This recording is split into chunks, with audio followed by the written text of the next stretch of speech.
கர்த்தருடைய பரிசுத்த நாமத்திற்கு மகிமை உண்டாகட்டும். அருமையான பாஸ்டருக்காக நான் நன்றி செலுத்துகிறேன். அவர்கள் கடந்த அக்டோபர் 7ஆம் தேதி அங்கே எங்கள் சபைக்கு வந்து சபை மக்களுக்காக நல்ல செய்தியை கொடுத்து எல்லாருக்காகவும் ஜெபம் பண்ணிட்டு வந்தாங்க. கர்த்தருக்கு ஸ்தோத்திரம். அவங்க அவசரமாக அங்கே வந்ததுனால என்ன எவ்வளோத்துக்குள்ளே அறிமுகப்படுத்தி அவங்க வரவேற்பு கொடுக்குறாங்க. நான் அந்த மாதிரியெல்லாம் ஒன்றும் செய்யலை. கர்த்தருக்கு மகிமுண்டாகட்டும். ஏன்னா அது நெருக்கமான ஒரு நேரமாக இருந்தது. அவங்களால சரியான நேரத்துக்கு அந்த இடத்துக்கு வர முடியாத சூழ்நிலை. நாங்கள் இருக்கிற இடம் ரொம்ப சின்ன இடம். அங்கே ரொம்ப நேரம் ஜனங்களை வந்து உட்கார வைக்க முடியாது. அப்படிப்பட்ட சூழ்நிலையில் இவ்வளவான ஒரு விரிவான விளக்கம் நான் அவங்கள பற்றி கொடுக்கல. கர்த்தருக்கு ஸ்தோத்திரம்.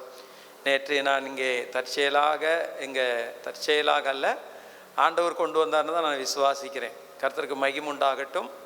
அருமையான பாஸ்டருக்காகவும் குடும்பத்திற்காகவும் சபை மக்களுக்காகவும் ஆண்டவரை நான் ஸ்தோத்தரிக்கிறேன். நேற்று வரும்போது கூட என்னை அழகாய் அவர்கள் விசாரித்து என்னை நான் போகிற வரையிலும் என்னோடு கூட இருந்து தம்பி அவங்க எனக்கு உதவி செய்தார்கள். அது மட்டுமல்ல, ஆண்டவர் உண்மையாகவே நம்முடைய வாழ்க்கையிலே அவர் கிறிஸ்துவின் பிள்ளைகள் நல்ல இணைப்பை கொடுக்கிறார். கர்த்தருக்கு மகிமுண்டாகட்டும். நேற்று நான் இங்கே வரும்போது பாஸ்டர்கள் இந்த மாதத்திலே கொடுத்த வாக்கு தத்துவம் அந்த யோசுவா 14ஆம் அதிகாரத்தின் கடைசி வசனம். எனக்கு அது பிரயோஜனமாக இருந்தது. மட்டுமல்ல, நாங்கள் அந்த சபையிலையும் எங்கள் சபையிலையும் ஆண்டவர் இந்த மாதம் கொடுத்த வசனம் யோசுவா 3:7. நான் கடந்த 2 வாரங்களாக யோசுவா புஸ்தகத்திலிருந்தும் அதை குறித்து தான் நான் எங்கள் ஆண்டவருடைய வசனத்தை தியானித்து கொண்டிருக்கிறோம். கர்த்தர் நாமம் மகிமைப்படட்டும். என்னுடைய பேர் லோகேஸ்வரன். கர்த்தருடைய நாமத்துக்கு மகிமை உண்டாகட்டும். நான் இலங்கையில் பிறந்தேன். கர்த்தருக்கு ஸ்தோத்திரம். அங்கேருந்து அகதியாக நாங்கள் வரல. அதாவது நாங்கள் விருப்பப்பட்டு 80ஆம் வருஷங்களுக்கு முன்னாலே நாங்கள் இங்கே இந்தியாவுக்கு வந்து விட்டோம். என்னுடைய சொந்த ஊர் வந்து வேலூர். ஆனால் தகப்பனாருக்கு இங்கே பேட்டை நூறுபாளையில் வேலை கிடைத்தது நிமித்தமாய் நாங்கள் இங்கே ஷிஃப்ட் ஆகி வந்தோம். இப்போ சுத்தமல்லி என்ற அந்த கிராமத்தில் நாங்கள் இருக்கின்றோம். அப்படியாக இருக்கும்போது குறிப்பிட்ட காலங்களுக்கு ஒரு 30 வருஷங்களுக்கு முன்பாக வேலை விஷயமாக நான் மும்பை பட்டணத்துக்கு கடந்து சென்றேன். அங்கே கடந்து செல்லும்போது தான் அங்கே ஒரு ஏஜி சபை தாராவியில் இருக்கின்றது. அந்த சபையில் தான் நான் ரட்சிக்கப்பட்டேன். கர்த்தர் நாம மகிமைப்படட்டும். தொடர்ந்து அந்த இடத்துல சபையோடு சேர்ந்து ஊழியம் செய்து கொண்டு வந்தோம். கர்த்தருக்கு மகிமுண்டாகட்டும். அப்புறம் 2008 அந்த செப்டம்பர் மாதம் 30ஆம் தேதியிலே என்னுடைய வாழ்க்கையிலே, அதுக்கு முன்பாகவே என்னுடைய சரீரத்தில் சில என்ன சொல்கிறது, ஒரு மரண பயமான காரியங்கள். அதை எனக்கு விவரித்து சொல்ல முடியல. நிறைய நான் டெஸ்ட் பண்ணுவேன். உடம்பு வந்து பலவிதமான வியாதி, அது வந்து சொல்லலாம் ஒரு மானசீகமான வியாதின்னு சொல்லலாம், இல்லைனா சரீர பிரகாரமாகவும் நான் நிறைய உபத்திரவங்கள் பட்டேன். அப்படி இருக்கும்போது 2008 செப்டம்பர் 30ஆம் தேதியிலே என்னுடைய வாழ்க்கை நான் அந்த முடிச்சிடும், என் வாழ்க்கை முடிஞ்சிடும் இன்றைக்கி ராத்திரியோடு அப்படின்னு நினச்சிட்டு இருக்கும்போது அந்த மரண பயத்தின் மத்தியிலும் நாங்கள் ஜெபம் பண்ணினோம். அந்த ஜெபத்தை ஆண்டவர் கேட்டார். காலையில் நான் உயிரோடு எந்திரிப்பேனான்னு கூட எனக்கு நம்பிக்கை இல்லை. அந்த அளவுக்கு என்னுடைய சரீரம் பலவிதமான என்ன சொல்கிறது, நரம்பு சம்பந்தப்பட்ட வியாதியினால் நான் பாதிக்கப்பட்டிருந்தேன். அப்போது டாக்டரு ஒரு எம்டி தான் அங்கே, அவரை ட்ரீட்மெண்ட்டுக்காக ஒரு இடத்தில் போகும்போது அவங்க சொன்னது என்னென்னா, நீங்கள் ஜீவ நாட்களெல்லாம் அந்த மருந்து நீங்கள் எடுக்கணும், அப்போ தான் நீங்கள் உயிரோடு இருக்க முடியும் அப்படின்னு சொன்னாங்க. ஆனாலும் அதெல்லாம் கேட்டுட்டு உயிர் பயம். அப்போது ஆண்டவருக்கு ஸ்தோத்திரம். நான் ஒரு தீர்மானம் எடுத்தோம். ஆண்டவரே, நீங்கள் ஜீவனை கொடுத்தா நாங்கள் உங்களுக்காக ஊழியம் செய்வோம் அப்படின்னு சொல்லிட்டு, அப்புறம் ஆண்டவர் மறுநாள் காலையில் நான் எந்திரிச்ச பிறகு தான் தெரிஞ்சது நான் உயிரோடு இருக்கேன் அப்படின்னு சொல்லி. அல்லேலூயா. ஆண்டவர் அற்புதமாய் ஜெபத்தை கேட்டார், விடுதலை கொடுத்தார். கர்த்தருக்கு மகிமுண்டாகட்டும். சொன்ன செய்த பொருத்தனையின்படி நாங்கள் இருக்கிற இடத்தை விட்டு ஒரு 15 கிலோமீட்டர் தூரமாக வந்து 2010 நாங்கள் அந்த இடத்துல ஊழியங்கள் ஆரம்பித்தோம். கர்த்தர் நாமம் மகிமைப்படட்டும். அந்த நேரத்தில் அந்த பகுதியில் சிஎஸ்ஐ மெத்தடிஸ்ட் சபைகள் இருக்கிறது. ஒருவேளை நான் நினச்சிருக்கலாம் அந்த இடத்துல போனால் அங்கே இருக்கிற மக்களை சந்தித்து அவர்கள் மூலமாய் ஒரு ஆவிக்குரிய சபையை நாம் அங்கே உருவாக்கலான்னு சொல்லி. ஆனாலும் ஆண்டவருக்கு மகிமுண்டாகட்டும், அந்த இடத்துல ஒரு பெரிய அதாவது வேலூர் பகுதியில் உள்ள மக்கள் எல்லாம் வாழுகிற ஒரு இடம் இருக்கிறது. அவர்கள் அங்கே திருவிழா கொண்டாடுகிற காரியங்கள், அந்த இடத்தையெல்லாம் நான் பார்க்கும்போது ஆண்டவர் எனக்குள்ள ஒரு பாரம் கொடுத்தார், அந்த இடத்துல ஊழியம் செய்யணும்னு சொல்லி. அப்போது அந்த இடத்துக்கு நாங்கள் ஷிஃப்ட் ஆகி போனோம் 2010. அப்படி போகும்போது கர்த்தருக்கு ஸ்தோத்திரம், அந்த இடத்துல எங்களுக்கு யாருமே அறிமுகம் கிடையாது. ஆரம்பத்தில் ரொம்ப ஸ்ட்ரகிள் பண்ணோம். எங்களுக்கு ஏஜி ஸ்தாபனத்திலிருந்தும் எந்த ஒரு அந்த நேரத்தில் அங்கீகாரம் இல்லை, எந்த உதவியும் இல்லை. ஆனாலும் ஆண்டவர் அந்த இடத்துல நின்று தொடர்ந்து பலவிதமான நெருக்கத்தின் மத்தியிலும் ஊழியம் செய்வதற்கு ஆண்டவர் உதவி செய்தார். அல்லேலூயா. ஆரம்பத்திலே நாங்கள் சிறுவர்கள் மத்தியில் ஊழியம் செய்தோம். அப்படியே படிப்படியாக இப்பொழுது வீட்டில் ஆரம்பித்து ஒரு கிளாஸ் ரூமில் ஆரம்பித்து இப்போது வாடகை இடத்துல தான், ஆனாலும் ரெகுலராக அந்த இடத்துல நம்ம போய் ஜெபம் நடத்தலாம், ஜெபிக்கலாம், ஆராதனை செய்யலாம். அப்படிப்பட்ட ஒரு சின்ன ஒரு இடத்தில் நாங்கள் இப்போது ஆண்டவரை ஆராதனை செய்து கொண்டிருக்கிறோம். மட்டுமல்ல, உத்தரப்பிரதேசத்தில் ஒரு ஜெபக்குழுவையும் நாங்கள் அங்கே தொடர்ந்து நடத்தி கொண்டிருக்கிறோம். கர்த்தருக்கு ஸ்தோத்திரம். அங்கேயே நான் விசிட்டிங்காக கடந்து செல்லுகிறேன். வருடங்களிலே குறிப்பிட்ட மாதங்கள் அப்படி நான் கடந்து செல்லுகிறேன். இங்கேயும் ஆண்டவர் கிருபையால் இப்போ ஒரு 60-70 பேர் வரக்கூடிய ஒரு சபையை ஆண்டவர் கிருபையாய் கொடுத்திருக்கிறார். அல்லேலூயா. ஆரம்பத்திலே நாங்கள் ஊழியம் செய்யும்போது நிறைய ஸ்ட்ரகிள் பண்ண வேண்டியிருந்தது. அந்த நேரத்திலெல்லாம் என்னுடைய அழைப்பை குறித்தே நான் யோசித்து கொண்டிருந்தேன். ஆண்டவர் நம்மளை அழைச்சிருக்கிறாரா ஊழியத்துக்கு, நாம் ஆண்டவர் நம்மளை பயன்படுத்துவாரா? ஆனால் அது குறிப்பிட்ட காலங்கள் அது சோதனை காலமாக இருந்திருக்க வேண்டும். அப்புறம் ஆண்டவர் ஊழியத்தில் ஹீலிங் மினிஸ்ட்ரி ஆண்டவர் கொடுத்தார். கர்த்தருக்கு ஸ்தோத்திரம். நிறைய விதமான வியாதி உள்ள மக்களுக்கு அங்கே விடுதலை ஆண்டவர் கொடுத்திருக்கிறார், இன்னும் கொடுத்து வருகிறார். அநேக விதமான கேன்சர் மக்களுக்கையும் ஆண்டவர் அங்கே சுகமாக்கி இருக்கிறார். ஆண்டவருக்கு மகிமுண்டாகட்டும். அநேக விதமான வில் ஸ்பிரிட்டு, அசுத்த ஆவிகளால் பாதிக்கப்பட்ட மக்கள் அங்கே வருகிறார்கள். அவர்களுக்காக ஜெபிக்கும் போது ஆண்டவர் இந்த நாளிலே பரிசுத்த ஆவியானவர் கிருபையாய் அவர்களுக்கு விடுதலை கொடுத்து வருகிறார். அல்லேலூயா.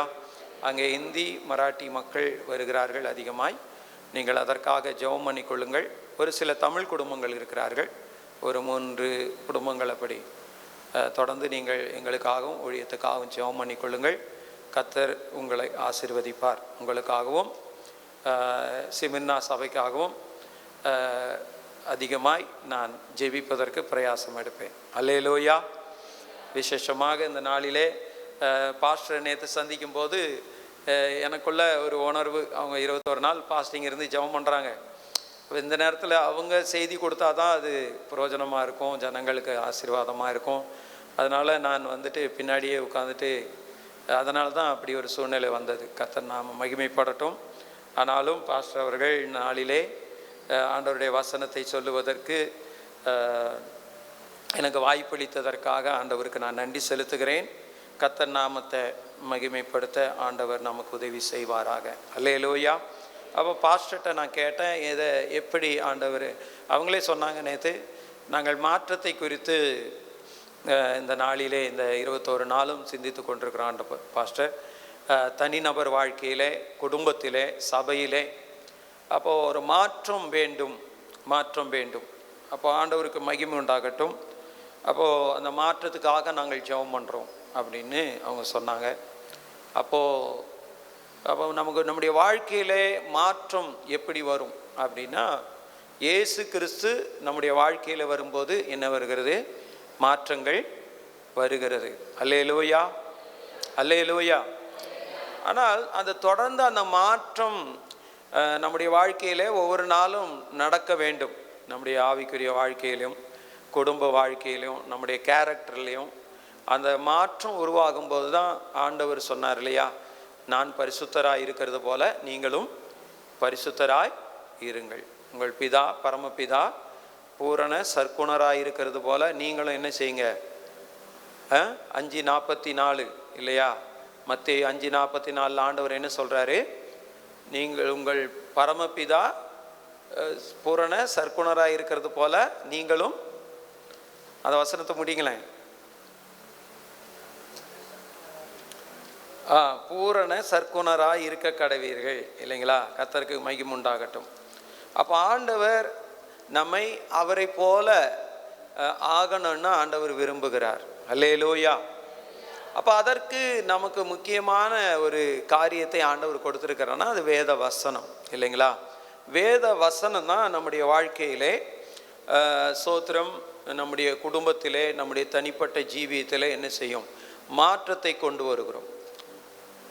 அல்லேலூயா. அப்போது ஆண்டவர் சொன்னார் இல்லையா, மனுஷன் 54 மாத்திரமல்ல, அவருடைய வாயிலிருந்து, தேவனுடைய வாயிலிருந்து புறப்படுகிற ஒவ்வொரு வார்த்தையினால் அவன் பிழைப்பான். அல்லேலூயா. அப்போ ஆண்டவருக்கு மகிமை உண்டாகட்டும். வேதத்தில் நிறைய அதற்கான ஆதாரங்கள் இருக்கிறது. கொலோசியர் 3ஆம் அதிகாரம் நீங்கள் 16ஆம் வசனத்தை நாம் படிக்கும்போது அங்கே எழுதப்பட்டிருக்கிறது, கிறிஸ்துவின் வசனம் உங்களுக்குள் என்ன செய்ய வேண்டும்? சம்பூர்ணமாயா பரிபூர்ணமாயா? எப்படி எழுதப்பட்டிருக்கிறதுல? கிறிஸ்துவின் வசனம் உங்களுக்குள்ளே பரிபூர்ணமாய் வாசமாய் இருப்பதாக. அப்படியே எழுதியிருக்கு. 3 கொலோசியர் 3ஆம் அதிகாரம் 16ஆம் வசனம், சகல ஞானத்தோடும் பரிபூர்ணமாக வாசமாய் இருப்பதாக. யாருடைய வசனம்? கிறிஸ்துவின் வசனம். ஆண்டவருடைய வசனம், கிறிஸ்துவின் வசனம் நமக்குள் பரிபூர்ணமாக சகல ஞானத்தோடும் பரிபூர்ணமாக வாசம் பண்ணும்போது தான் நாம் என்ன செய்வோம்? நம்முடைய வாழ்க்கையிலே மாற்றம் வரும். அல்லேலூயா. நான் இப்போ சொன்னேன் 2008 வரைக்கும் நான் 99 97 ரட்சிக்கப்பட்டு கர்த்தருடைய பரிசுத்த நாமத்துக்கு மகிமை உண்டாகட்டும். நான் சண்டே ஸ்கூல் ஊழியம் செஞ்சுக்கிட்டு இருந்தேன், பாடல் ஆராதனை நடத்திக்கிட்டு இருந்தேன், பாஸ்டருக்கு துணையாய் நான் ஊழியம் செய்து கொண்டிருந்தேன் அவங்களோடு கடந்து சென்று. ஆனால் 2008 வரைக்கும் கர்த்தருக்கு மகிமை உண்டாகட்டும், என்னுடைய வாழ்க்கையில் கிறிஸ்துவின் வசனமானது என்ன இல்லை, அவ்வளோ பாருங்களேன், எனக்கு இப்போ சொல்கிறதுக்கு கூட வெக்கமாக இருக்குது. அல்லேலூயா, அல்லேலூயா. ஆனால் அதனால தான் என்னுடைய வாழ்க்கையில் நிறைய நான் பிரச்சனைகளை சந்திக்க வேண்டி இருந்தது. தோற்று போன ஒரு நிலைமையில் இருந்தேன். கடைசியில் நான் மரணிக்கிற தருவாய் வரைக்கும் நான் கடந்து சென்றேன். அல்லேலூயா. அப்போ ஆண்டவருடைய வசனம், இந்த வசனமெல்லாம் ஆரம்பத்தில் நமக்கு தெரியாது. ஆண்டவருக்கு மகிமை உண்டாகட்டும். அப்போ கிறிஸ்துவின் வசனம் எனக்குள்ளே அந்த நாட்களில் என்ன இல்லை, பரிபூர்ணமாய் வாசம் செய்யவில்லை. அல்லேலூயா. அப்போ ஆண்டவருக்கு மகிமை உண்டாகட்டும். ஆண்டவருக்கு ஒப்பு கொடுத்து அவர் ஊழியத்துக்கு வந்தபோது அப்புறம் தான் நான் இந்தி மொழியை நான் கற்றுக்கொண்டேன். கர்த்தருடைய கிருபையினாலே ஆண்டவர் இந்தி எனக்கு கற்றுக் கொடுத்தார். கர்த்தருக்கு ஸ்தோத்திரம். அப்புறம் தான் இந்தி கற்றுக்கிட்டேன். அப்புறம் தான் இந்தியில் பைபிள் படிக்க ஆரம்பித்து இப்போது ஆண்டவர் கிருபையினாலே ஆண்டவருடைய வசனத்தை தியானிப்பதற்கும் அதை சொல்லுவதற்கும் சுவிசேஷம் அறிவிப்பதற்கும் அந்த வசனத்தை ஞாபகத்தில் கொண்டு வருவதற்கும் ஆண்டவர் பரிசுத்த ஆவியானவர் செய்கிறார், உதவி செய்து வருகிறார். அல்லேலூயா. அப்போ கிறிஸ்துவின் வசனம் நமக்குள்ளே வாசம் இருக்குன்னா, முதல்ல ஆண்டவர் இயேசு அவருடைய மலைப்பிரசங்கத்தில் நம்ம பார்க்கிறோம் இல்லைங்களா? மலைப்பிரசங்கம் மத்தேயு 5ஆம் அதிகாரம் 6ஆம் அதிகாரம் 7ஆம் அதிகாரம், இதுதான் எங்களை மலைப்பிரசங்கம். அப்போ இந்த மலைப்பிரசங்கத்தில் அல்லேலூயா சொல்லப்பட்ட வார்த்தைகளை நாம் என்ன செய்யணும்? அதிகமாய் நம்ம படிக்கணும், அதை தியானிக்கணும், அதை நாம் ஞாபகம் வச்சிருக்கணும், அதை நாம் கை கொள்ளணும். அல்லேலூயா. இந்த மலைப்பிரசங்கம் ரொம்ப ஒவ்வொரு விசுவாசிகளுக்கும் ஒவ்வொரு ஊழியக்காரர்களுக்கும் மிகவும் பிரயோஜனமான ஒன்று. நம்முடைய ஆவிக்குரிய வாழ்க்கையில், நம்முடைய தனிப்பட்ட வாழ்க்கையில், நம்முடைய ஊழிய பாதையில் இது மிகுந்த பிரயோஜனமான ஒன்று. நான் கடந்த காலங்களிலும் சபை மக்களுக்கு இதை தான் சொன்னேன். நீங்கள் மாதத்தில் ஒரு முறையாவது நீங்கள் என்ன செய்யணும்? மலைப்பிரசங்கத்தை படிக்கணும். அல்லேலூயா. ஆண்டவர் நாம மகிமைப்படட்டும். மலை பிரசங்கத்தை மாசத்துல 3 அதிகாரம் தானே இருக்கு. நம்ம இன்னைக்கு ஒரு தீர்மானம் எடுப்போம். அந்த உபவாச நாட்கள்ல மலை பிரசங்கத்தை மாசத்துல நான் என்ன செய்வேன், ஒரு முறையாவது படிப்பேன். அல்லேலூயா. பைபிள் எல்லாமே நம்ம படிக்கணும் இல்லையா? பைபிளில் இருக்கிற எல்லா வசனமும் பரிசுத்த ஆவியினால் ஏவப்பட்டு அது எழுதப்பட்டிருக்கிறது. ஆனாலும் நம்முடைய வாழ்க்கையிலே மிகவும் முக்கியமான ஒன்று மலை பிரசங்கம். அல்லேலூயா, அல்லேலூயா.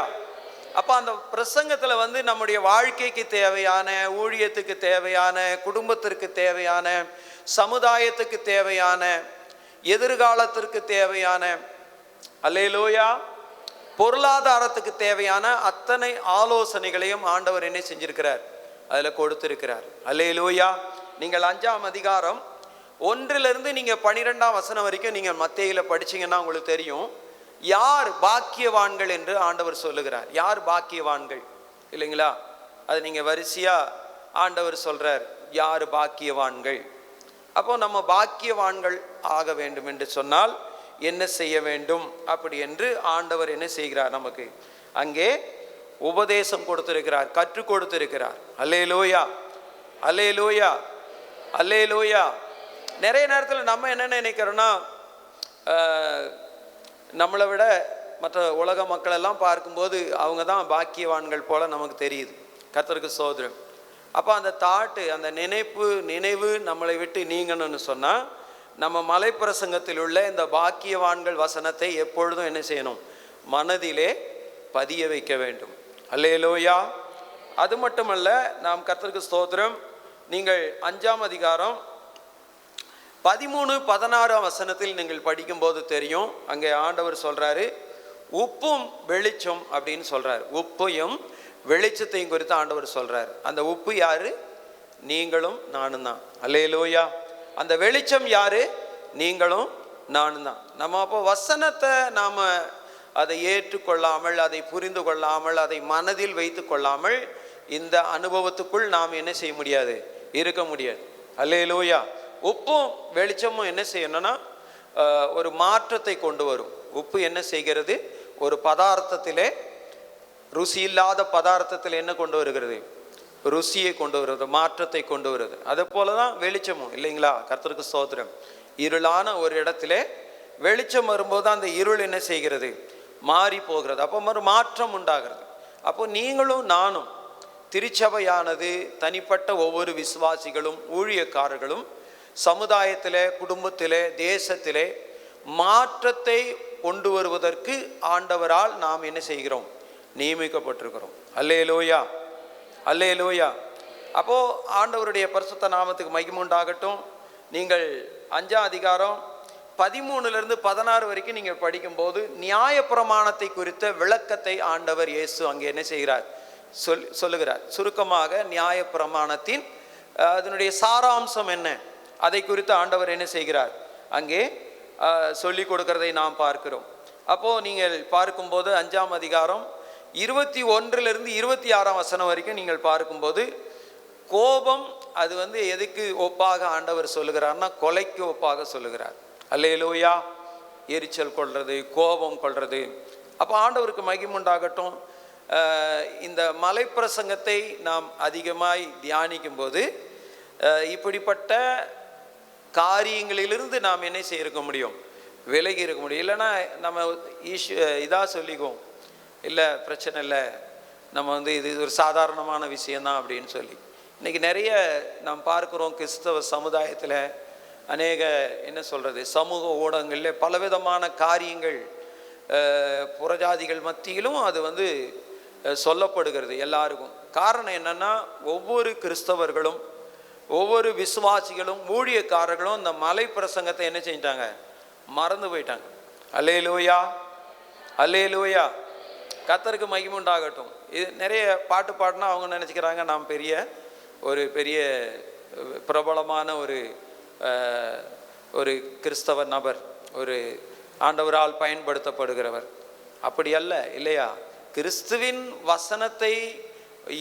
கிறிஸ்துவின் வசனம் இல்லாதவன் அவருடையவன் அல்ல. அல்லேலூயா, அல்லேலூயா. அப்போ ஆண்டவருக்கு மகிமை உண்டாகட்டும். கோபம் கொலையை குறித்து ஒரு காரியத்தை அங்கே மத்தேயு 25 21 26 வரைக்கும் ஆண்டவர் சொல்றாரு. அதே போல விபச்சாரம் என்றால் என்ன, அதை குறித்து ஆண்டவர் அங்கே 5 27 30 வரைக்கும் ஆண்டவர் அங்கே சொல்லுகிறதை நாம் பார்க்கின்றோம். அதில் விபச்சாரம் என்றால் என்ன, அதிலிருந்து நாம் எப்படி விலகி இருக்க வேண்டும். கர்த்தருக்கு ஸ்தோத்திரம். அல்லேலூயா. அப்போ 5 31 32 வரைக்கும் நம்ம பார்க்கிறோம். விவாகரத்து என்று சொன்னால் என்ன, விவாகரத்து எப்படிப்பட்ட பாவமானது அப்படின்னு குறித்து கூட ஆண்டவர் என்ன செய்கிறாராங்க, நமக்கு அங்கே சொல்லி கொடுத்திருக்கிறார். அல்லேலூயா, அல்லேலூயா. அப்போ இப்படிப்பட்ட காரியங்களை நாம் தியானிக்கும் போதும், அதை நாம் அல்லேலூயா ஸ்தோத்திரம் கைகொள்ளும் போதும், அதை நாம் நினைவில் வைத்து கொள்ளுந்திருக்கும் போது மட்டும்தான் நம்முடைய வாழ்க்கையில் என்ன செய்யும், மாற்றம் இருக்கும், நம்முடைய குடும்பத்திலே மாற்றம் இருக்கும். அல்லேலூயா, அல்லேலூயா. கர்த்தர் நாம மகிமைப்படட்டும். நாங்கள் அந்த 5 மத்தேயு 33 37 வரைக்கும் நீங்கள் படிக்கும்போது தெரியும். சத்தியம் செய்யணுமா செய்யக்கூடாதா? ஆண்டவர் சொல்றாரு, நீங்க சத்தியம் செய்யாதீங்க அப்படின்னு சொல்றாரு. அல்லேலூயா, அல்லேலூயா. அப்போ சத்தியம் செய்யக்கூடாது, அதை குறித்ததான ஒரு விளக்கத்தை ஆண்டவர் அங்கே நமக்கு சொல்லி கொடுக்கிறார். 5 நீங்கள் 38 42 வரைக்கும் நீங்கள் படிக்கும்போது தெரியும். அங்கே பழிக்கு பழி வாங்கக்கூடாது. என்ன செய்யக்கூடாது? பழிக்கு பழி, பழிக்கு பழி. பழி வாங்குதல் யாருக்கூடாது? ஆண்டவருக்குரியது இல்லையா? அல்லேலூயா. அவர் தான் பதில் செய்வார். நமக்கு சொல்லி இருக்கிறாரு, நம்ம என்ன செய்யக்கூடாது? பழிக்கு பழி வாங்குற. அப்போ பழிக்கு பழி வாங்குற அந்த சுபாவம், அந்த எண்ணங்கள் நமக்குள்ள இருந்தால் மாற்றம் நிச்சயமா நம்முடைய வாழ்க்கையில வராது. அல்லேலூயா. அப்போ ஆண்டவருக்கு மகிமை உண்டாகட்டும். நீங்கள் அதே அல்லேலூயா ஸ்தோத்திரம் 5 43 48 வரைக்கும் படிச்சாங்கன்னா, சத்துருவை சிநேகிக்கணும் அப்படின்னு ஆண்டவர் சொல்றாரு. சத்துருவை என்ன செய்யணும்? சத்துருவை என்ன செய்யணும்? சத்துருவை என்ன செய்யணும்? அல்லேலூயா. சத்துருவை சிநேகிக்க சொல்றார் ஆண்டவர். சத்துரு பசியா இருந்தா அவனுக்கு என்ன செய்? சாப்பாடு கொடு அப்படின்னு சொல்றாரு. அல்லேலூயா. உங்களை சபிக்கிறவங்களை ஆசீர்வதிங்கன்னு சொல்றாரு. இதெல்லாம் நம்ம செய்யும் போது தான் நம்முடைய வாழ்க்கையில் என்ன இருக்கும்? மாற்றம் வரும். நம்முடைய குடும்பத்திலே மாற்றம் வரும். அல்லேலூயா. ஆண்டவருடைய வசனம் இல்லாமல் நம்ம என்ன செய்ய முடியாதுன்னா ஒன்றும் செய்ய முடியாது. ஆண்டவருடைய வசனம் இல்லாமல், இயேசு சொன்னார் இல்லையா, என்னாலே அல்லாமல் உங்களாலே ஒன்றும் செய்ய முடியாது, செய்யக்கூடாது. அல்லேலூயா. நமக்கு ஆண்டவர் சர்வாயுத வர்க்கத்தை கொடுத்திருக்கிறார் இல்லையா? எபேசியர் 6 10 நீங்கள் 18 வரைக்கும் நீங்கள் படித்தா தெரியும். ஆண்டவர் 6 விதமான சர்வாயுதங்களை கொடுத்திருக்கார். ஜெபத்தை சேர்த்தா 7. கர்த்தருக்கு ஸ்தோத்திரம். அப்போ இந்த சர்வாயுத வர்க்கங்களிலே மிகவும் முக்கியமானது எதுன்னா ஆண்டவருடைய வசனம். அல்லேலூயா. மற்றதெல்லாம் பாதுகாப்பு கருவிகள் இல்லையா? தலைச்சீரா, அப்புறம் மார்க்கவசம், இடைக்கச்சை, அப்புறம் பாதரட்சை, அந்த கேடயம், இதெல்லாம் என்னன்னா பாதுகாப்பு கவசங்கள், பாதுகாப்பு உபகரணங்கள். ஆனால் நாம் சத்துருவோடு போராடி ஜெயிப்பதற்கு, சத்துருவோடு நாம் யுத்தம் செய்வதற்கு நமக்கு மிகவும் இன்றியமையாதது எதுன்னு சொன்னா ஆண்டவருடைய வசனம். அல்லேலூயா, அல்லேலூயா. ஆண்டவருடைய வசனம் தான் நம்முடைய என்னது? சத்துருவோடு போராடுவதற்கு, பிரச்சனைகளை தாண்டி செல்லுவதற்கு, போராட்டங்களை மேற்கொள்ளுவதற்கு ஆண்டவரால் நமக்கு கொடுத்திருக்கிற என்னது? ஆயுதம். அல்லேலூயா, அல்லேலூயா, அல்லேலூயா. அப்போ ஆண்டவருடைய வார்த்தை சொல்லுகிறது, நீங்கள் என்ன செய்யணும்? சத்துருவை சிநேகிக்கணும். அல்லேலூயா. அவன் பசியா இருக்கும்போது அவனுக்கு என்ன செய்யணும்? ஆகாரம் கொடுக்கணும். அல்லேலூயா. அப்போ ஆண்டவருக்கு மகிமை உண்டாகட்டும். 6 1 நீங்கள் 4 வரைக்கும் படிச்சீங்கன்னா எப்படி காணிக்கை செலுத்தணும் அப்படின்னு ஆண்டவர் சொல்றார். அல்லேலூயா. ஏன்னா ஆண்டவர் கர்த்தருக்கு மகிமை உண்டாகட்டும், அவர் அந்தரங்கத்தில் பார்க்கிற பிதா அப்படின்னு சொல்றார் இயேசு. அவர் என்ன எப்படி பார்க்கிறவரு? எங்க பார்க்கிறவரா? அந்தரங்கத்தில் பார்க்கிற பிதா உங்களுக்கு என்ன செய்வாராம்? வெளியரங்கமாய் பலனளிப்பார். அல்லேலூயா. அப்போ காணிக்கை நாம் எப்படி கொடுக்கணும், தர்மம் எப்படி நாம் செய்யணும் அப்படின்னு ஆண்டவர் நமக்கு என்ன செய்கிறார், கற்றுக் கொடுத்திருக்கிறார். நீங்கள் 6ஆம் அதிகாரம் 5லிருந்து நீங்கள் 15 வரைக்கும் நீங்கள் படித்து பார்த்தா தெரியும். அங்கே ஆண்டவர் ஜெபத்தை குறித்து கற்றுக் கொடுக்கிறார். அல்லேலூயா. எப்படி ஜெபிக்கணும், என்ன விஷயத்துக்கெல்லாம் ஜெபிக்கணும் அப்படின்னு சொல்லி ஆண்டவர் என்ன செய்கிறார், கற்றுக் கொடுக்கிறார். அல்லேலூயா, அல்லேலூயா. சில சபைகளில் இந்த ஜெபத்தை மட்டும் சுருக்கமாக சொல்லிட்டு போயிடுவாங்க. நம்ம அப்படி செய்யக்கூடாது. இந்த ஜெபத்தில் உள்ள அந்த கருப்பொருளை நாம் உள்வாங்கி கொண்டு நாம் ஆவியில் நிறைந்து இயேசு கிறிஸ்துவின் நாமத்தில் நாம் என்ன செய்யணும், பிதாவை நோக்கி விஸ்தாரமாக நாங்கள் என்ன செய்யலாம், ஜெபம் செய்யலாம். அல்லேலூயா, அல்லேலூயா. கர்த்தருடைய பரிசுத்த நாமத்துக்கு அப்புறம் ஜெபிக்கிறதை குறித்து ஆண்டவர் கற்றுக்கொடு. அந்த ஜெபத்தில் என்னெல்லாம் விஷயங்கள் இருக்கணும் அப்படின்னு கற்றுக் கொடுக்கிறார். அப்போ நம்முடைய வாழ்க்கையில் ஜெபம் ரொம்ப முக்கியம். கர்த்தருக்கு ஸ்தோத்திரம். உபவாச ஜெபம் முக்கியம் இல்லையா? ஸ்தோத்திரம். காலை ஜெபம் முக்கியம், இரவு ஜெபம் முக்கியம். அல்லையா? ஒருவரோடு ஒருவர் சேர்ந்து ஜெபிக்கிறது முக்கியம். சபையில் வந்து ஜெபிக்கிறது முக்கியம். வீட்டு குடும்ப ஜெபம் ரொம்ப முக்கியம். அல்லேலூயா. இப்படியெல்லாம் இருக்கும்போது தான் நம்முடைய வாழ்க்கையிலே, நம்முடைய தனிப்பட்ட ஜீவியத்திலே, குடும்பத்திலே, சபையிலே, தேசத்திலே நாம் என்ன செய்ய முடியும், மாற்றத்தை காண முடியும். அல்லேலூயா. அப்போ 6ஆம் அதிகாரம் நீங்கள் 5ஆம் வசனத்திலிருந்து 15 வரைக்கும், 6ஆம் அதிகாரம் 16 வசனத்திலிருந்து 18 வரைக்கும் நீங்கள் படிக்கும்போது அங்கே சொல்லப்பட்டிருக்கிறது. இயேசுவான ஒரு உபவாசத்தை குறித்து அங்கே சொல்லிக் கொடுக்கிறார். எப்படி உபவாசம் இருக்க வேண்டும். அல்லேலூயா. எப்படி உபவாசம் இருக்க வேண்டும் என்ன ஆண்டவர் என்ன செய்கிறாரு, அதை வந்து அந்தரங்கத்தில் பார்க்கிற பிதான்னு சொல்றார். அந்தரங்கத்தில் இருக்கிற பிதா, அந்தரங்கத்தில் இருக்கிற பிதா அந்தரங்கத்தில் அவர் பார்க்கின்றார். அல்லேலூயா, அல்லேலூயா. அப்போ நம்ம உபவாசம் எப்படி செய்யணும்னு சொல்லி ஆண்டவர் நமக்கு சொல்லி கொடுக்கிறார் இல்லையா? அங்கே ஒரு பரிசேயன் வந்தான் இல்லையா? கர்த்தருக்கு ஸ்தோத்திரம். லூக்கா 18ஆம் அதிகாரம். அங்கே ஒரு பரிசேயன் வந்து எப்படி ஜெபிக்கிறான், நான் வாரத்தில் 2 தரம் நான் உபவாசிக்கிறேன் அப்படின்னு சொல்லி ஜெபம் பண்ணான். அந்த ஜெபத்தை ஆண்டவர் கேட்டாரா? அதை அங்கீகாரம் பண்ணலை இல்லையா? அல்லேலூயா. அப்போ ஆண்டவர் நம்ம வந்து என்ன செய்கிறார்னா, அந்தரங்கத்தில் நாம் ஜெபிக்க வேண்டும். அல்லேலூயா. கர்த்தர் நாம மகிமைப்படட்டும். கர்த்தருக்கு ஸ்தோத்திரம். முகவாடலாய் இருந்து நாம் என்ன செய்யக்கூடாது, ஜெபிக்க கூடாது. கர்த்தருக்கு ஸ்தோத்திரம். உபவாச ஜெபம். அப்போ ஆண்டவர் அதற்கான வெளிப்படையான பலனை அவர் கொடுக்கிறவராக இருக்கிறார். நீங்கள் அதே 6ஆம் அதிகாரம் 19லிருந்து 21ஆம் வசனம் வரைக்கும் நீங்கள் படிக்கும்போது ஆண்டவர் பரலோகத்தின் பொக்கிஷத்தை சேர்த்து வைக்கும்படி என்ன செய்கிறார், சொல்லுகிறார். அல்லேலூயா, அல்லேலூயா. பரலோகத்தில் நீங்கள் பொக்கிஷத்தை சேர்த்து வைக்க வேண்டும் அப்படின்னு ஆண்டவர் சொல்லி கொடுக்கிறார். கர்த்தருக்கு மகிமுண்டாகட்டும். நீங்கள் அதே நீங்கள் 6ஆம் அதிகாரம் 22லிருந்து 23 வரைக்கும் நீங்கள் படிக்கும்போது நாம் பார்க்கின்றோம். ஆண்டவருக்கு ஸ்தோத்திரம். சரீரத்தின் விளக்கு எது என்று ஆண்டவர் சொல்லுகிறார். சரீரத்தின் விளக்கு எது? கண்ணு. அல்லேலூயா. முதலாவது ஆண்டவர் சொல்றார், நீங்கள் உலகத்துக்கு வெளிச்சமாய் இருக்கிறீர்கள், ஆனால் உங்கள் கண் எப்படி இருக்கணும்? அல்லேலூயா. சரீரத்தின் விளக்காய் இருக்கிறது. அது என்ன செய்யக்கூடாது, இருள் அடையக்கூடாது அப்படின்னு சொல்றார் ஆண்டவர். அல்லேலூயா, அல்லேலூயா. அப்ப கண்ணு வந்து நமக்கு என்ன செய்யணும், தெளிவாய் இருக்க வேண்டும். கர்த்தர் நாம மகிமை உண்டாகட்டும். கர்த்தருடைய நாமத்துக்கு மகிமை உண்டா. அப்போ கண்ணை வந்து நம்ம சுத்தமாக வச்சுக்கிடணும். கர்த்தருக்கு சோதரம். கண்ணில் வந்து ஒருத்தவங்களை எரிச்சலாக நாம் பார்க்கக்கூடாது. பொறாமையோடு நாம் பார்க்கக்கூடாது.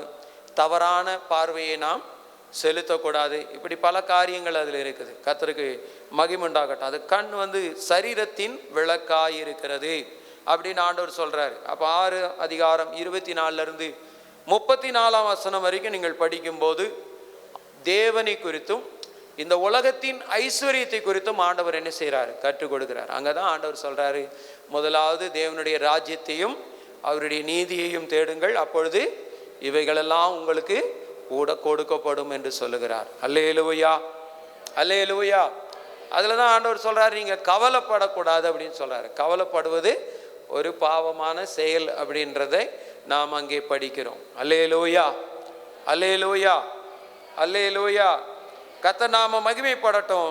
அப்புறம் 7ஆம் அதிகாரம் 1லிருந்து 6ஆம் வசனம் வரைக்கும் நீங்கள் பார்க்கும்போது நீங்கள் குற்றம் சாட்டக்கூடாது அப்படின்னு சொல்கிறார். நிறைய நேரத்தில் நம்ம அதை நினைக்கிறோம், ஆனாலும் அல்லேலூயா ஸ்தோத்திரம், அநேக நேரத்தில் ஏதாவது ஒரு நாம் தவறு செய்தால் கூட அந்த தவறை நாம் மறைப்பதற்காக நாம் என்ன செய்கிறோம், மற்றவர்களை குற்றம் சாட்டக்கூடிய ஒரு ஒரு ஒரு ஒரு சூழ்நிலைக்குள் தள்ளப்பட்டு விடுகிறோம். கர்த்தருக்கு ஸ்தோத்திரம். ஆனால் ஆண்டவர் சொல்கிறாரு, உன் கண்ணில் இருக்கிற உத்திரத்தை நீ என்ன செய்யணும், முதலாவது உணர வேண்டும். என்ன செய்ய வேண்டும்? உணர வேண்டும். அல்லேலூயா. அப்புறம்தான் உன் சகோதரன் கண்ணில் இருக்கிற துரும்பை நீ என்ன செய்யலாம், எடுத்து போட வகை பார்க்கணும் அப்படின்னு சொல்கிறார். அப்போ இதெல்லாம் நம்முடைய வாழ்க்கையில் மாற்றத்தை கொண்டு வரக்கூடிய காரியங்கள். அல்லேலூயா. கர்த்தர் நாமத்துக்கு மகிமை உண்டாகட்டும். கர்த்தருக்கு ஸ்தோத்திரம். அப்புறம் நாம் அங்கே பார்க்கின்றோம் 7ஆம் அதிகாரம் 7ஆம் வசனத்திலிருந்து 12ஆம் வசனம் வரைக்கும் இதை நாம் படிப்போம்.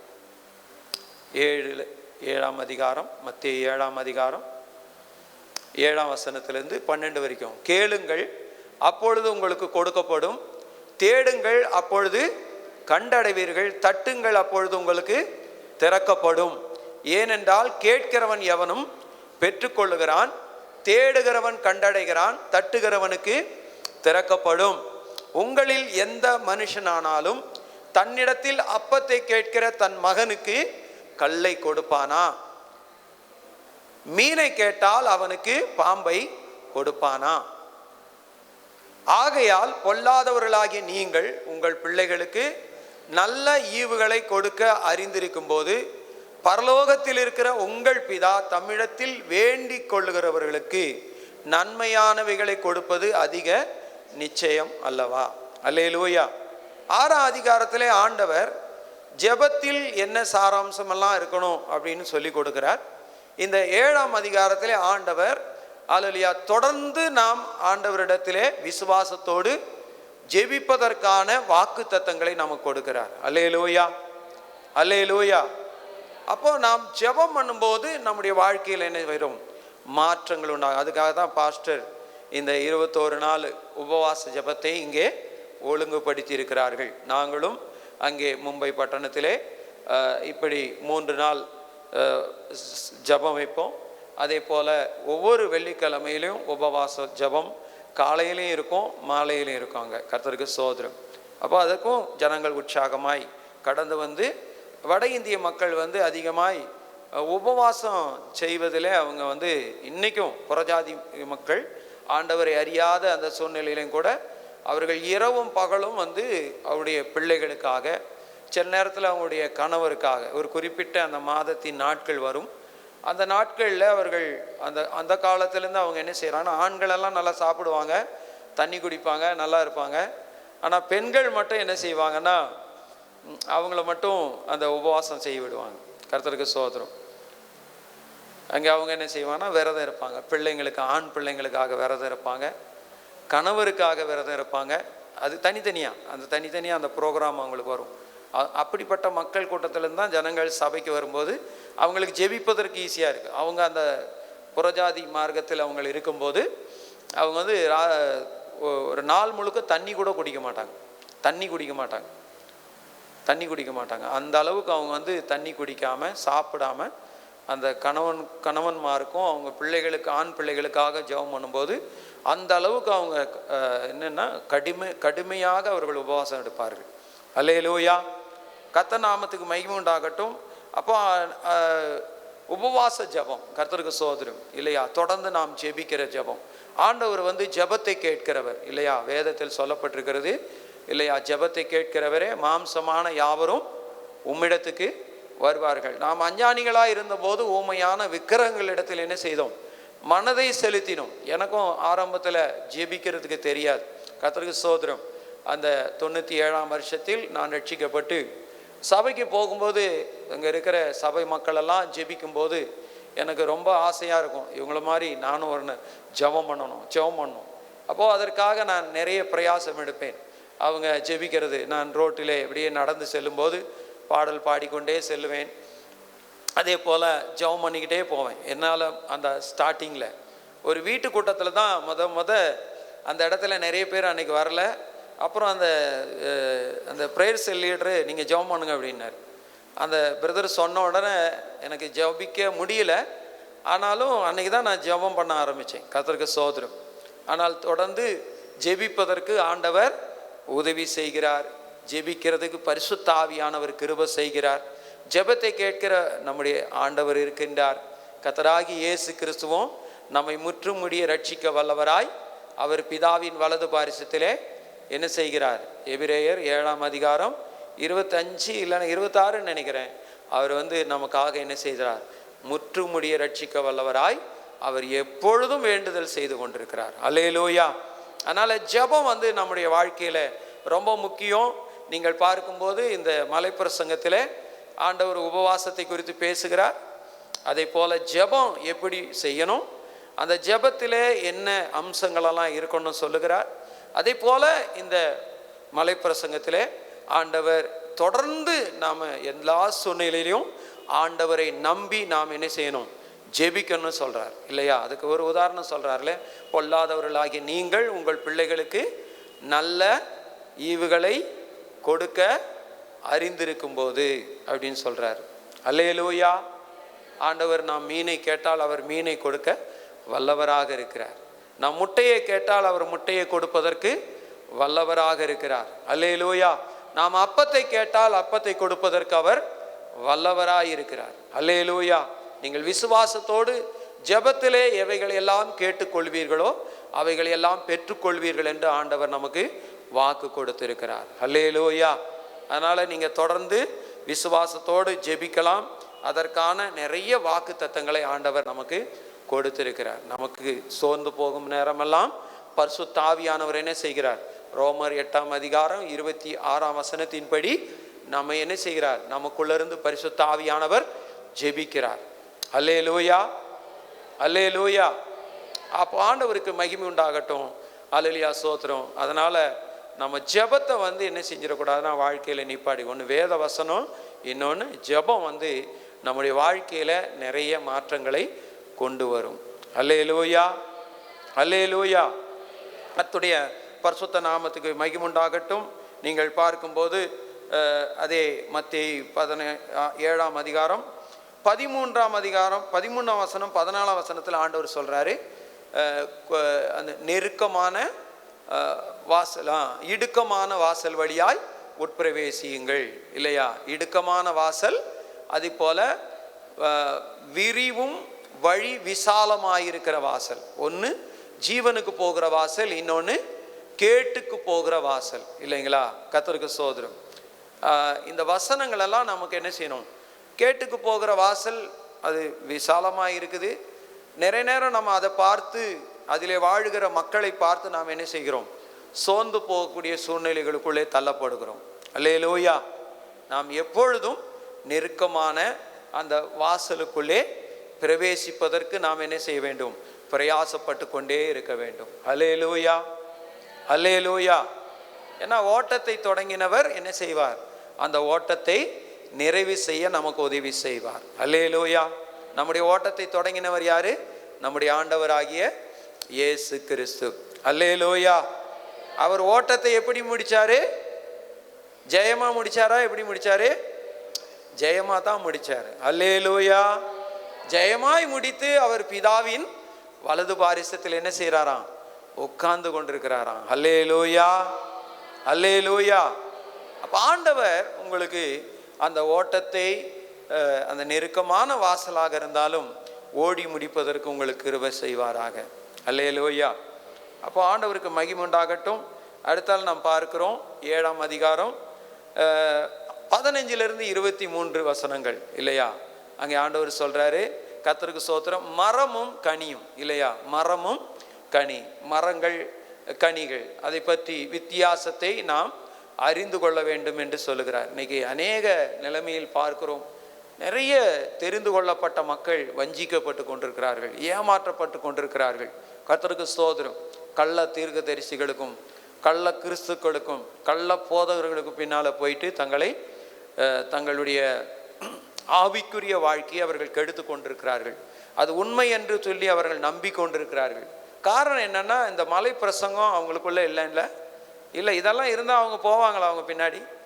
அவங்கள ஒரு பெரிய ஹீரோ மாதிரி அவங்க வந்து பாவிப்பாங்களா? செய்யவே மாட்டாங்க. ஏன்னா நம்ம வந்து மலை பிரசங்கம் வந்து ரொம்ப வந்து எக்காலத்திலும், கடந்த காலம், இப்போ இருக்கிற நிகழ்காலம், இனி வருகிற காலம், எல்லா காலத்துக்கும் தேவையான மிகவும் முக்கியமான ஒரு சத்தியம். அல்லேலூயா, அல்லேலூயா. கர்த்தருக்கு மகிமை உண்டாகட்டும், கர்த்தருக்கு ஸ்தோத்திரம். இன்னைக்கு கிறிஸ்தவ சமுதாயம் இந்த மலை பிரசங்கத்துக்கு அதிகமாய் முக்கியத்துவம் கொடுக்காததுனால தான் மற்றதெல்லாம் சபையில் பேசப்படுகிறது. இதை குறித்து நாம் அதிகமாய் பேசுவது இல்லை. கர்த்தருக்கு மகிமை உண்டாகட்டும். நான் விசுவாசிக்கிறேன் பாஸ்டர் இது குறித்து நல்லா பேசியிருப்பாங்க. இனியும் வர நாட்களில் இதை குறித்து ஆழமாக அவங்க மத்தியில் பேசுவாங்க. எனக்கு அவங்க பேசுகிற மாதிரி அதிகமாக வியாக்கியானம் பண்ணி பேசுகிறதுக்கு என்னால் தெரியல. நான் வந்து இயல்பாக தான் நான் வந்து எல்லா இடத்துலையும் பேசுவேன். அதிகமாக நான் ஹிந்திலேயே பேசிக்கிட்டு இருக்கிறதுனால தமிழில் பேசுகிறதுக்கு எனக்கு ரொம்ப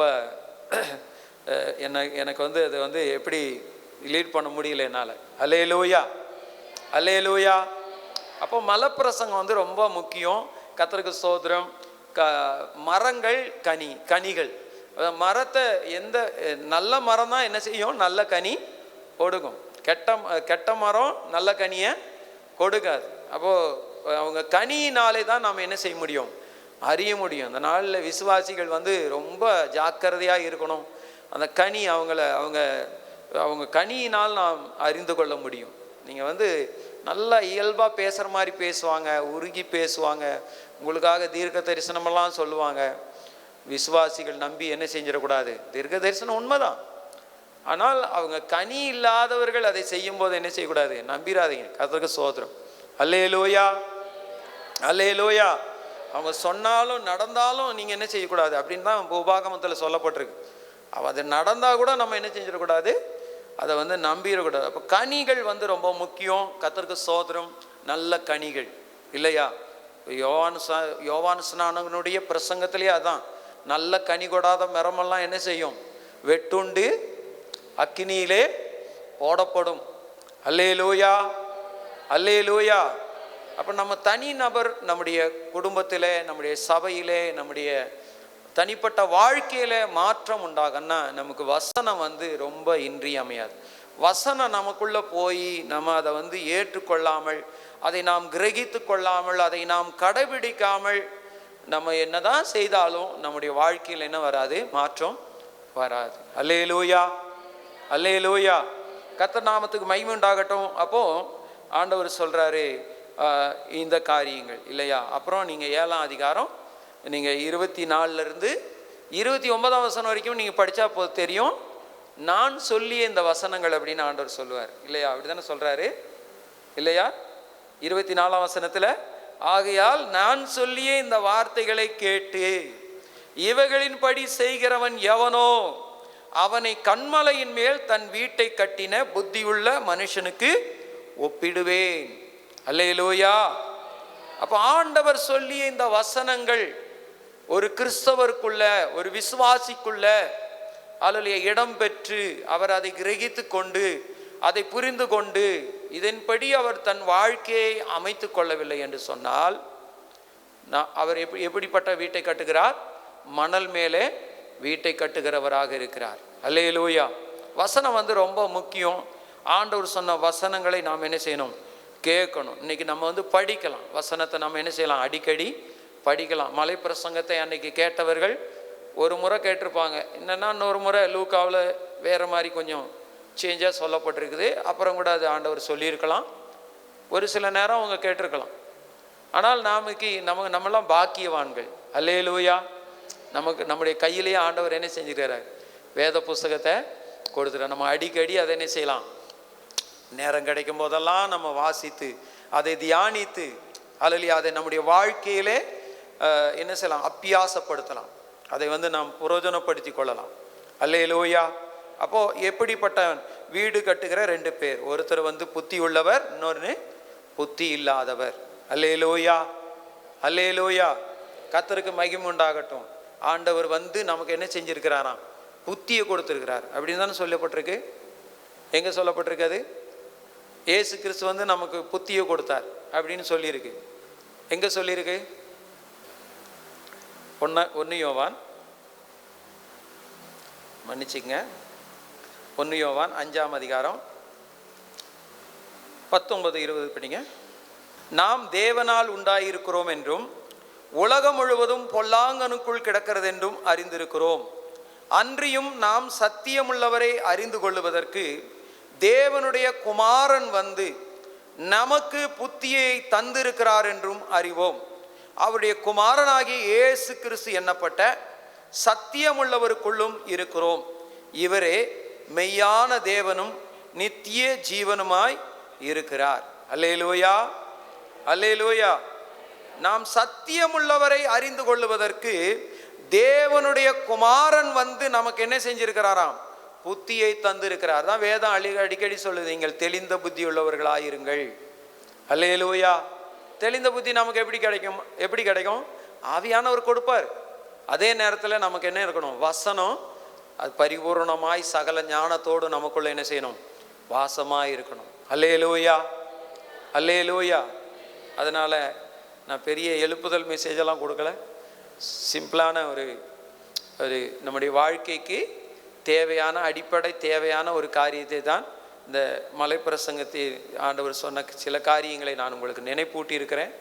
கர்த்தர் உங்களை ஆசீர்வதிக்கட்டும். நீங்கள் வந்து வசனத்துக்கு வந்து உங்கள் வாழ்க்கையில் முக்கியத்துவம் கொடுங்க. நான் எப்போ வசனத்துக்கு முக்கியத்துவம் கொடுத்தனோ அதிலிருந்து தான் என்னுடைய வாழ்க்கையில் நான் மாற்றங்களை நான் கண்டேன், இன்றைக்கும் கண்டு வருகிறேன். அல்லேலூயா, அல்லேலூயா. வசனம் தான் நம்முடைய வாழ்க்கைக்கு ரொம்ப இன்றியமையாத ஒன்று. அது வந்து உங்கள் வாழ்க்கையின் முக்கியமான இடத்தை பிடித்திருக்கணும், முக்கியமான இடத்தை பிடித்திருக்கணும் உங்கள் வாழ்க்கையில். அப்போ உங்கள் வாழ்க்கையில் மாற்றம் வரும், உயர்வு வரும், நன்மை வரும். அல்லேலூயா. தீமைகள் எல்லாம் நன்மையாக மாறும். அல்லேலூயா. கர்த்தருடைய பரிசுத்த நாமத்துக்கு மகிமுண்டாகட்டும். பழைய ஏற்பாட்டிலலாம் நம்ம படிக்கும்போது நிறைய பரிசுத்தவான்களை நாம் பார்க்கிறோம் இல்லையா? கர்த்தருக்கு ஸ்தோத்திரம். நிறைய பேருடைய வாழ்க்கையில மாற்றத்தை நாம் பார்க்கிறோம். அவங்கக்கிட்டலாம் பைபிள் கையில் கிடையாது. கர்த்தருக்கு ஸ்தோத்திரம் இல்லையா? நீங்கள் யோசுவாவின் புஸ்தகம் 2ஆம் அதிகாரத்தில் பார்க்கும்போது ராகாப் என்ற ஒரு வேசியை குறித்து நாம் படிக்கிறோம் இல்லைங்களா? அவங்க வாழ்க்கையிலலாம் எவ்வளோ மாற்றம் பாருங்கள். எங்கேயோ தூரம் நடந்த ஒரு அற்புதம் இல்லையா? கர்த்தருக்கு ஸ்தோத்திரம். அந்த அம்மா அந்த 2 வேவுகாரங்கிட்ட சொல்கிறாங்க 2ஆம் அதிகாரத்தில், நீங்கள் எகிப்து தேசத்திலிருந்து புறப்பட்ட போது ஆண்டவர் உங்களுக்காக என்ன செஞ்சார்? செங்கடலை 2ஆக பிளந்ததை நாங்கள் கேள்விப்பட்டோம். அந்த பக்கத்தில் இருந்த 2 ராஜாக்களை நீங்கள் ஜெயித்ததை நாங்கள் என்ன செஞ்சோம்? கேள்விப்பட்டோம். அதெல்லாம் கேள்விப்படும்போது எங்களுடைய மக்களுடைய இருதயமெல்லாம் என்ன செஞ்சது? கரைஞ்சு போயிருச்சு. எங்களுக்கு உங்களை குறித்து பயமும் திகிலும் உண்டாயிருக்கிறது. அல்லேலூயா. ஆனால் எல்லாருக்கும் அப்படிப்பட்ட சூழ்நிலை இருக்கும்போதும் இந்த ராகாப் மட்டும்தான் ஆண்டவர் என்ன செஞ்சாங்க? விசுவாசிச்சாங்க. அல்லேலூயா, அல்லேலூயா. அவங்க வாழ்க்கையில் மட்டும்தான் மாற்றம் வந்துச்சு. அவங்க வாழ்க்கையில் வந்த மாற்றம் அவங்க குடும்பம் முழுவதுக்கும் ஒரு மாற்றம் உண்டாச்சு. அந்த குடும்பம் முழுவதும் பாதுகாக்கப்பட்டுச்சு அழிவிலிருந்து. அல்லேலூயா. அதான் எபிரேயர் 11ஆம் அதிகாரம் 31ஆம் வசனத்தில் நீங்கள் படித்தா தெரியும். ராகாப் வந்து கீழ்ப்படியாதவர்களோடு சேதமாகாமல் இருந்தாள். அல்லேலூயா. கீழ்ப்படியாதவர்களாக என்ன செஞ்சிட்டாங்க? சேதமாகி அழிந்து போய்விட்டார்கள். ஆனால் ராகாபுடைய குடும்பமும் அழியாமல் பாதுகாக்கப்பட்டது. அல்லேலூயா. ஆனால் அவர்கள் ஆண்டவருடைய நாமத்தை விசுவாசித்தார்கள். அவர் மட்டும்தான் தெய்வம் என்று அவர்கள் விசுவாசித்தார்கள். அந்த 2ஆம் அதிகாரத்தை நீங்கள் படித்து பாருங்கள் வீட்டில் போயிட்டு. யோசுவா 2ஆம் அதிகாரம். அந்த அம்மா ஸ்டேட் புக் கொடுக்குறாங்க இல்லையா? அந்த பாவ வாழ்க்கையை அவர்கள் வெறுத்தார்கள். எரிகோவை அவர்கள் வெறுத்தார்கள். அல்லேலூயா. கர்த்தருக்கு ஸ்தோத்திரம். அந்த எரிகோ மக்களோடு இருப்பதை அந்த ராஜாவின் கட்டளைக்கு அவர்கள் என்ன செய்யலை? பயப்படலை. கர்த்தருக்கு ஸ்தோத்திரம். தன் உயிரையே கொடுப்பதற்காக அவர்கள் சில காரியங்களை எங்கள் செய்ததை நாம் பார்க்கிறோம். ஆனால் ஆண்டவர் அந்த மகளுடைய உயிரையும் அவங்க குடும்பத்தாருடைய எல்லாருடைய ஜீவனையும் என்ன செய்தார்? பாதுகாத்து இஸ்ரவேலிலே அவர்களை ஒரு அங்கமாக்கினார் இல்லையா? கர்த்தருக்கு ஸ்தோத்திரம். நீங்கள் மத்தேயு 1ஆம் அதிகாரம் 5ஆம் அதிகாரத்தில் பார்க்கும்போது அந்த ராகாப் என்ற வேசி என்று சொல்லப்பட்டிருக்கிறது எபிரேயர் 11ஆம் அதிகாரம் 31. ஆனால் இங்கே நீங்கள் பார்க்கும்போது 1:5 மத்தேயில இயேசு கிறிஸ்துடைய வம்ச அந்த வரலாறில் அந்த அம்மா இடம் பிடிச்சாங்க. அல்லேலூயா. காரணம் அவங்க ஆண்டவர் மேலே வச்சு விசுவாசம், அதனால் வந்த அவங்களுடைய வாழ்க்கையில் வந்த மாற்றம். கர்த்தருக்கு மகிமுண்டாகட்டும். இன்றைக்கி நம்ம புதிய ஏற்பாட்டு விசுவாசிகளாக இருக்கிறோம். நம்முடைய வசனத்தில் இவ்வளோ பெரிய வேத புஸ்தகத்தை ஆண்டவர் கொடுத்திருக்கிறார். ஜீவனுள்ள வாக்குத்தத்தங்களை நமக்கு கொடுத்திருக்கிறார். ஜீவனுள்ள வார்த்தைகளை நமக்கு கொடுத்திருக்கிறார். அல்லேலூயா. இதை நாம் வாசிக்கும் போது, இதை நாம் ஏற்றுக்கொள்ளும் போது, இதை நாம் எனக்கென்று நாம் ஏற்றுக்கொள்ளும்போது, அல்லேலூயா, இதை நாம் கைக்கொள்ளும் போது நிச்சயமாக நம்முடைய வீடு, நம்முடைய குடும்பம், நம்முடைய சபை, நம்முடைய தனிப்பட்ட வாழ்க்கை கண்மலையின் மேல் கட்டப்பட்டதாக இருக்கும். அல்லேலூயா. மழை பெய்ந்தாலும் காற்றடித்தாலும், அல்லேலூயா சோத்திரம், வந்து அந்த வெள்ளம் வந்து மோதினாலும் ஒன்றுமே என்ன செய்ய முடியாது, சேதப்படுத்த முடியாது. அல்லேலூயா. கர்த்தர் உங்களை ஆசீர்வதிப்பாராக. நாம் கண்களை மூடி ஜெபம்.